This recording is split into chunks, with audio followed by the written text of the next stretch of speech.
Right. Logo card.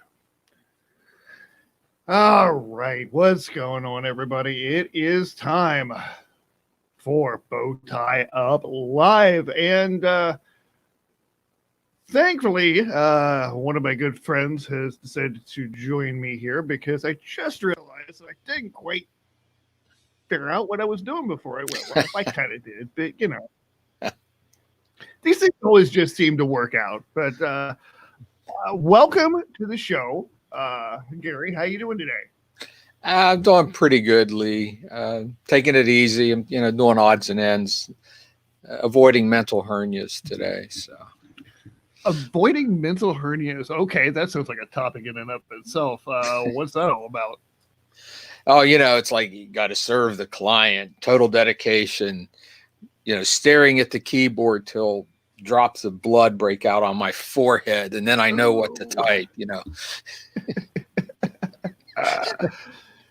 Yes, actually, bleeding on your client's deliverables is generally ill-advised. Just so you know, all of you, those of you out there in internet land, please do not actually contaminate your client's work.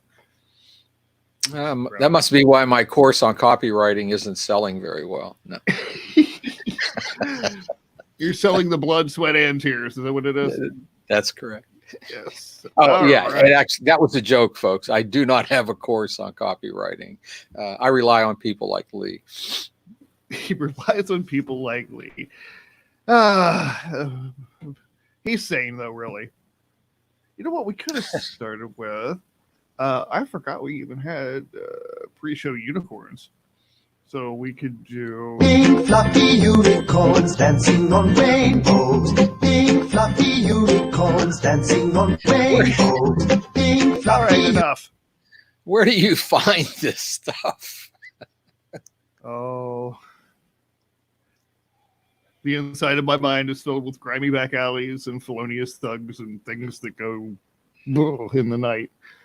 It's a very, very dark thing. So anyway, for those of you who have never tuned in here before, this is BowtieUP Live, the thing we do every Tuesday and Friday afternoon to agitate your face off here on LinkedIn, YouTube, Twitch, and Facebook. And returning guest, Gary Monti. Most of you know him. For the one of you that may not, then, just do the 15-second spiel and we'll go on with it. I got to get rid of the unicorns banner too.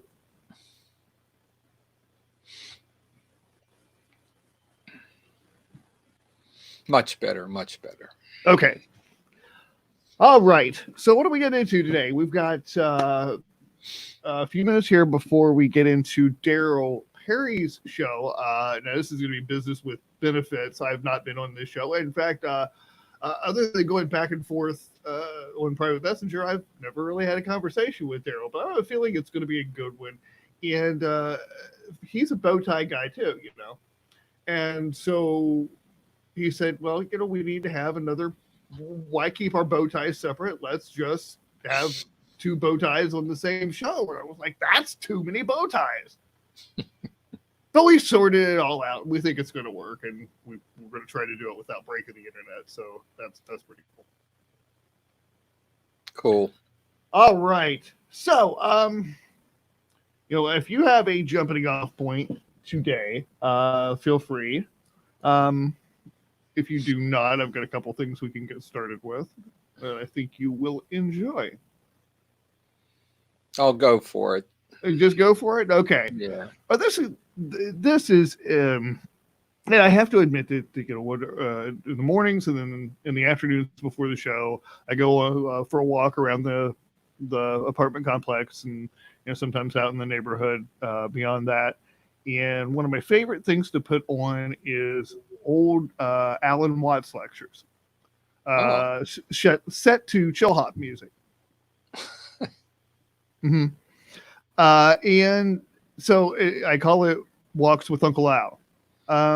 It's just kind of a nice, relaxing way to just, think about things that don't really matter, but it's entertaining anyway.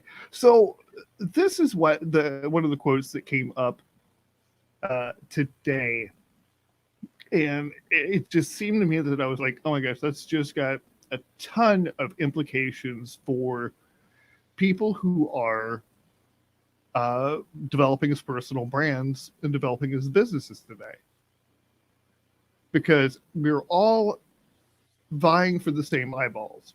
We're all vying for the same audience, and we see each other as competition. Many times it's like, oh my gosh, I got to get ahead of the competition, but it's not really about that. And I've found, at least for me, that it's not about getting ahead of the competition, but just not having any. And the easiest way to do that is to be interesting. And that's why this quote struck me so, because to become interesting, one first must become interested, means that you have to be paying attention to what's going on in the world. And that's something that so many marketers don't do, because they just see the need of, okay, I need to make sales.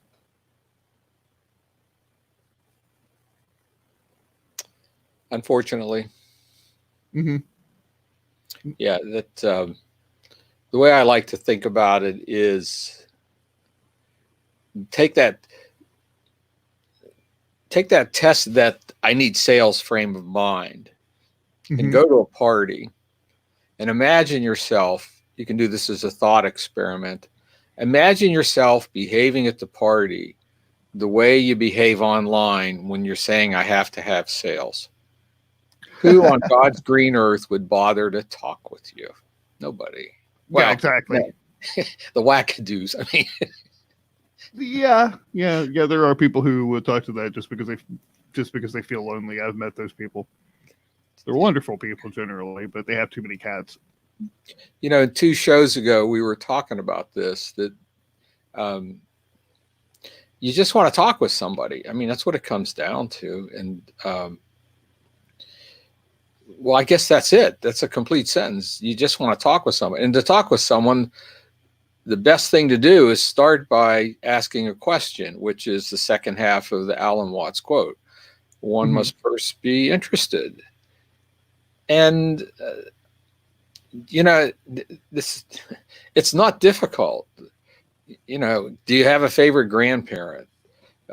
What did you like doing when you grew up? Or did you hate your childhood or something like that? Or when you were in college, what professor opened your eyes and how did they open your eyes?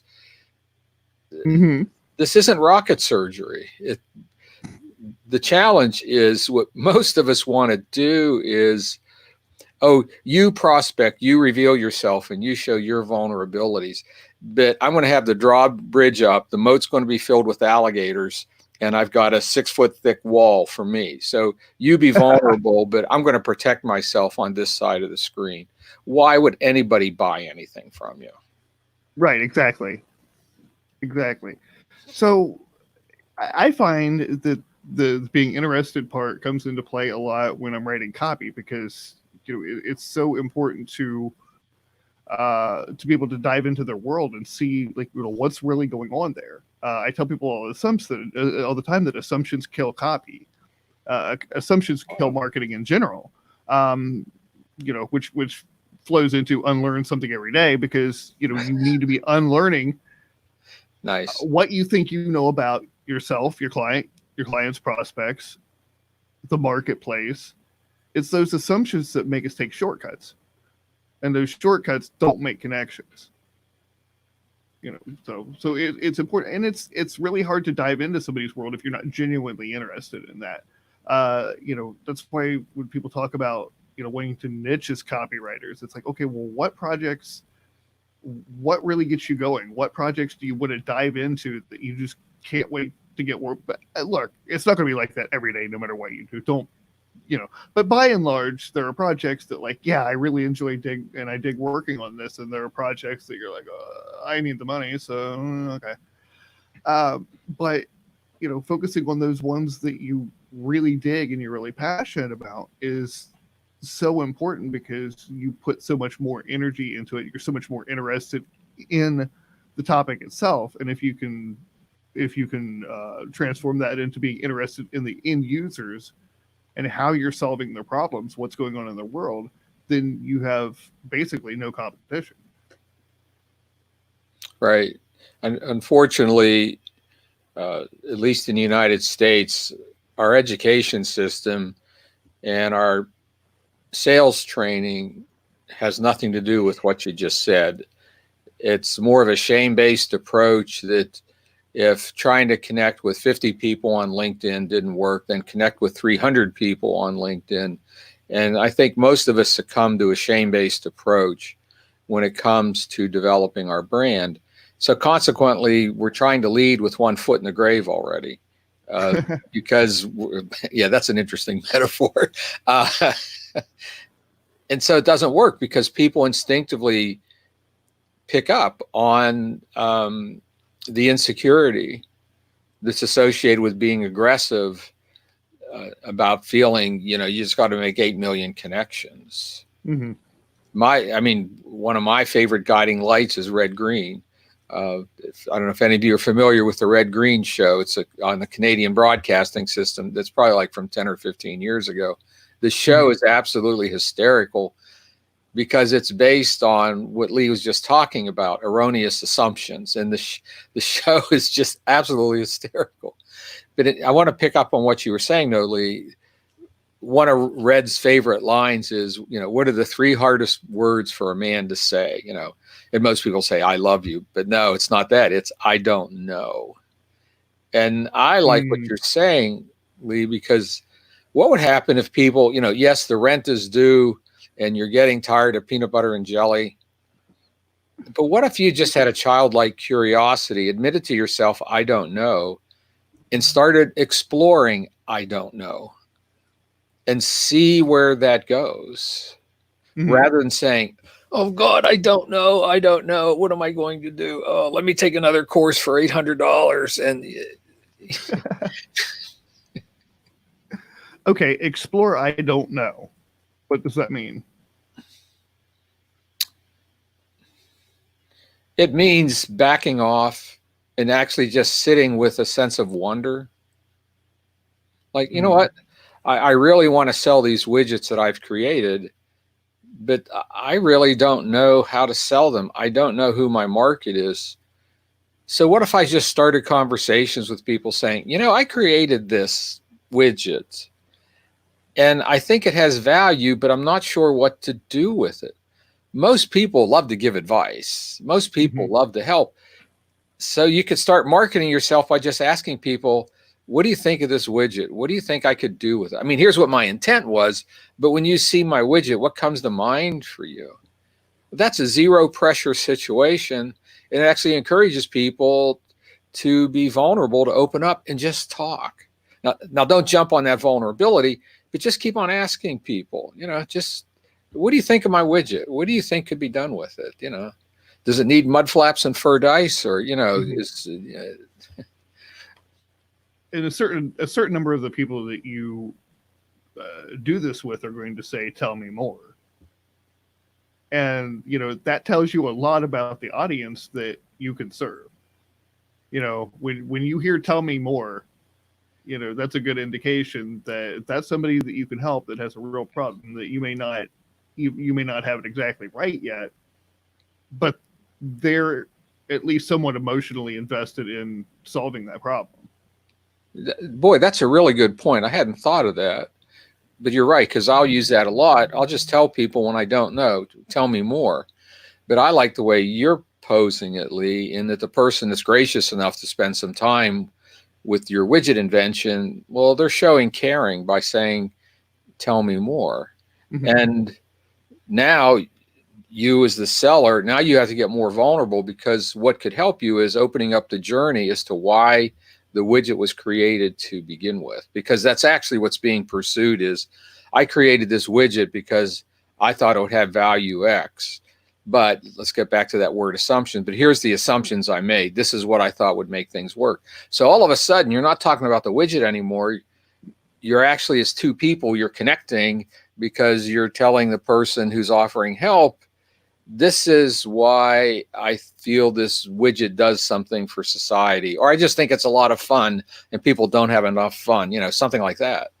Wow. Then the tell me more can really explode if the person is engaged. Sure, absolutely. And that can help you shape your product or service in ways that you might not have imagined. And, again, this follows with exploring I don't know. We get these rigid ideas of, where I'm going to go from point A to point B, and these are the steps to get there. And the universe doesn't work that way. Most of I've never had it work that way anyway. The best laid plans of all that lets you get there and sometimes get better places simply by trusting the process. I believe a good example of this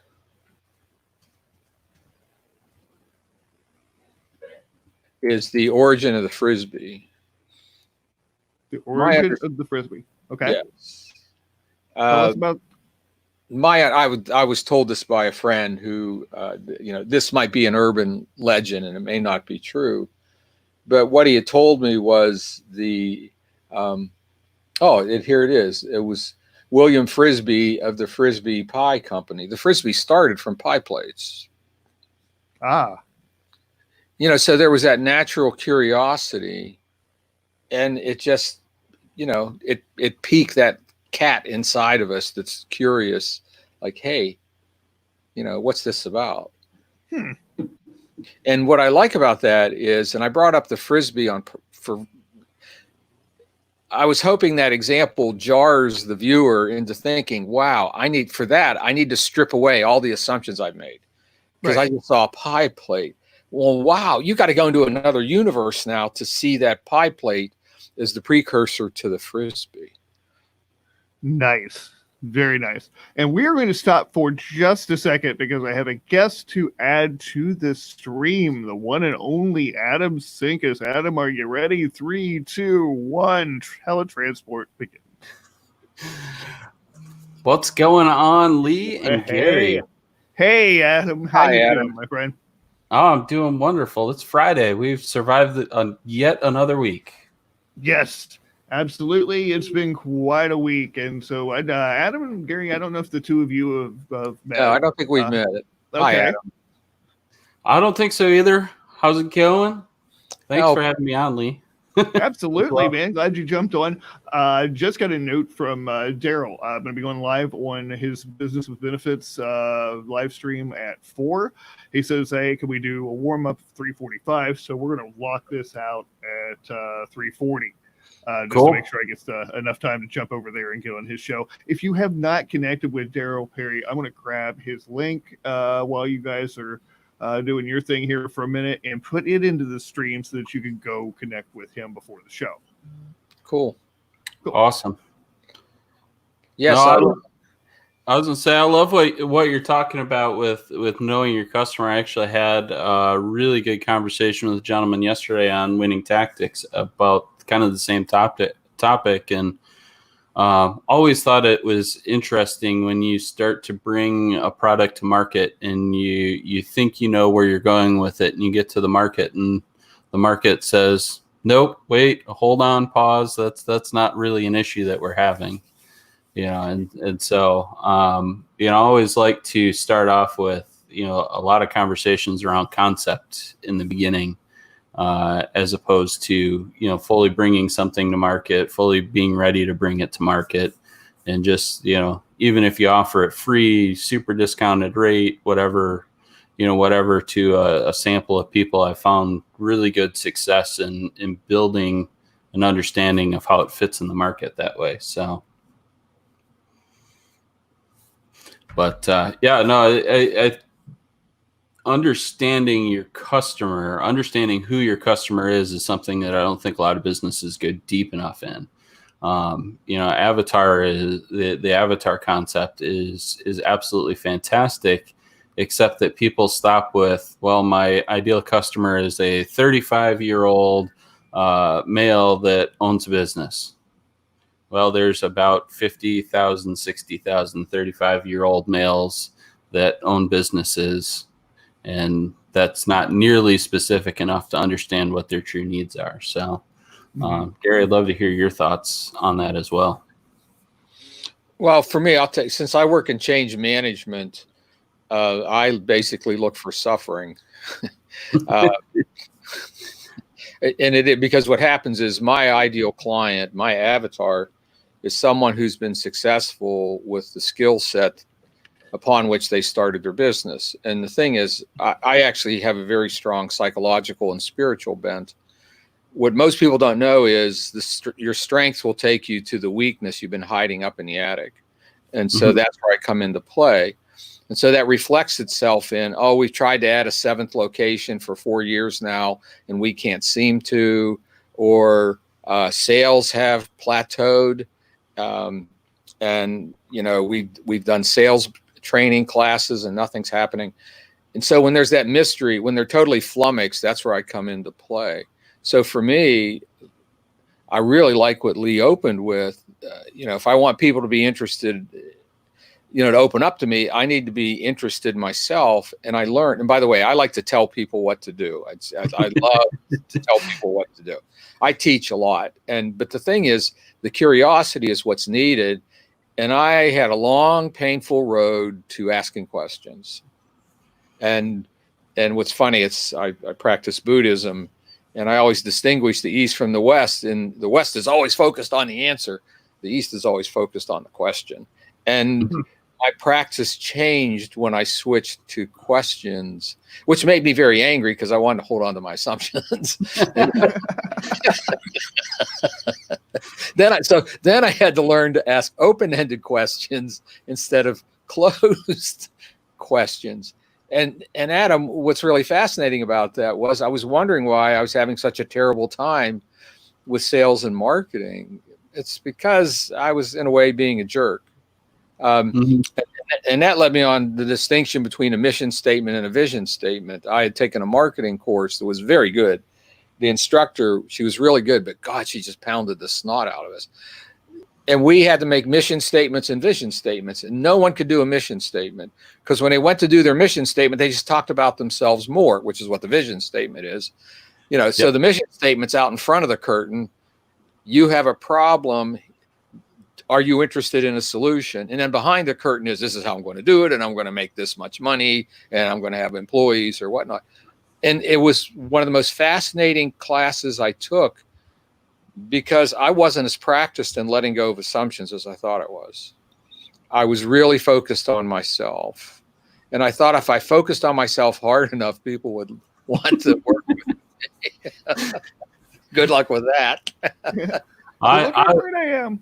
I've found I'm far more interesting to myself than what other people think in a lot of things. So that's the world that I've decided I live in now is the things that I'm interested in. I can talk tech, I can talk digital marketing, I can talk all that stuff, to hours on end. But, I find that most people don't want to talk about that stuff. They want to talk about their business, what's going on in the world, what problems they're having, what solutions they've come up with for those problems. And you, in my mind, you hit the nail on the head when you say, stop telling people what to do and start asking open-ended questions. People sell themselves in the sales process if you ask the right questions.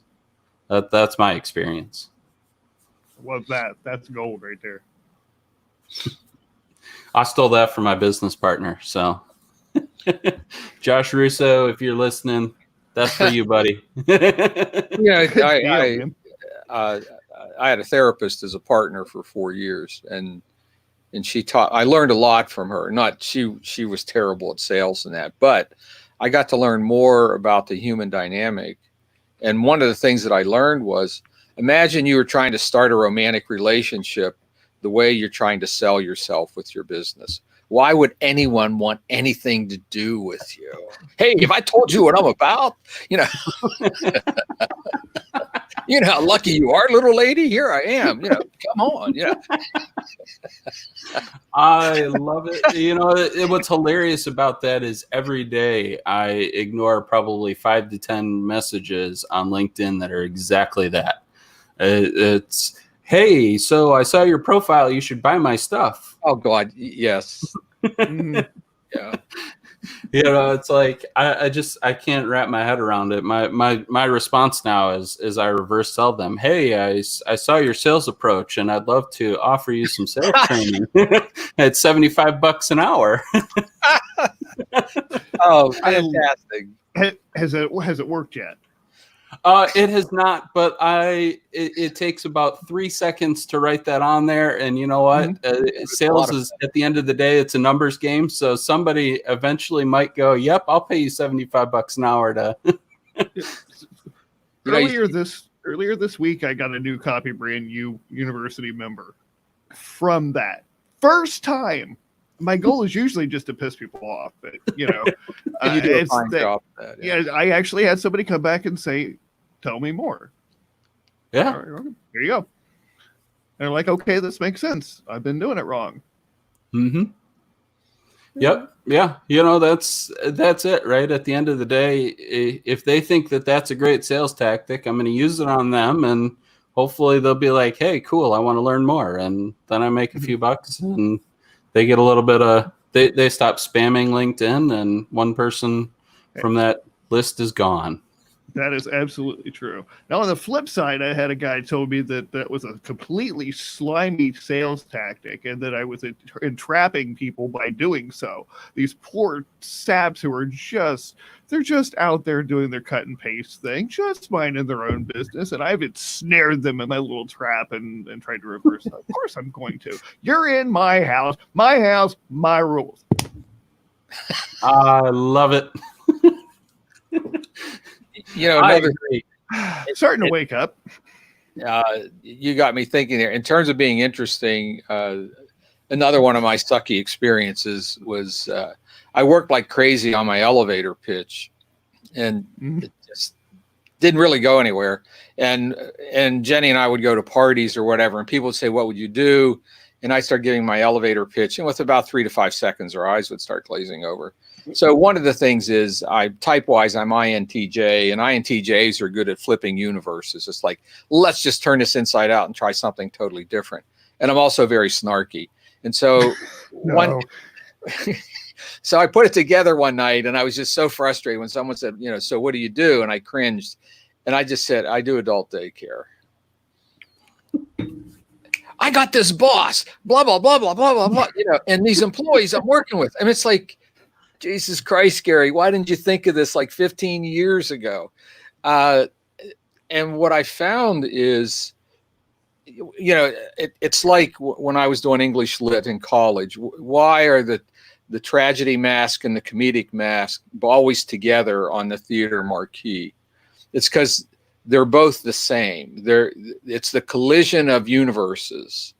And the thing is, it depends on which end of the stick you're at. If you're at one end of the stick, it's humorous. If you're at the other end of the stick, it really pisses you off. And that's the whole thing. To try to connect with people, there needs to be that collision of universes. And that was it. When someone said, "So what do you do?" and I said adult daycare, I went right to the heart of that person's personal experience and framed my business simultaneously. So I united those two worlds. Why is that important? The thing I've learned with sales is, if people are unwilling to open up, it's going to be transactional. For what I refuse transactional clients. I can't work with them if they're transactional. So I find this thing that Alan Watts put out, you know, if you want people interested in you, you need to be interesting yourself. You want people to answer your questions, put something out there that fascinates them. So anyway, that's what I found. I tell people I do adult daycare. Now, the problem is, these last 5 or 6 years, it's like, "Oh, how many beds do you have in your facility?" No, not that kind of daycare. corporate daycare. Thank you, Adam. You just added to it. No, oh my God! I do attribution, by the way. So you'll be famous now in my small world of 15 people. Well, now it's 20 because you're on Lee's show. So all right. Yes, that's exactly. We are going out to 5s of people today. That's all right. We're going earlier than usual. We kind of messed everybody up, and that's all right. Plus, it's I don't know what it's like. I think I know what it's like where you are, Carrie. It's nice and sunny here over on the west side or east side of Columbus, New Albany area. So I'm assuming it's probably sunnier. Well, this is Ohio. I shouldn't assume that. And Adam, hopefully you're having some nice weather there. So, people are probably out, enjoying the weather. And what? We're hitting heavy rain today. Actually, it's been like heavy rain. Heavy rain. Ooh, last 3 or 4 days. We have a tropical storm moving through the Gulf, so that always screws with our weather. Oh, right. Okay. Where are you, Adam? Fort Myers, Florida area. Oh, okay. Okay. So, yeah, I forgot we are getting into summer. A lot of Columbus people. He's on one side of town and I'm on the other. And a lot of Columbusites, Fort Myers for second homes and vacationing and that. Mm-hmm.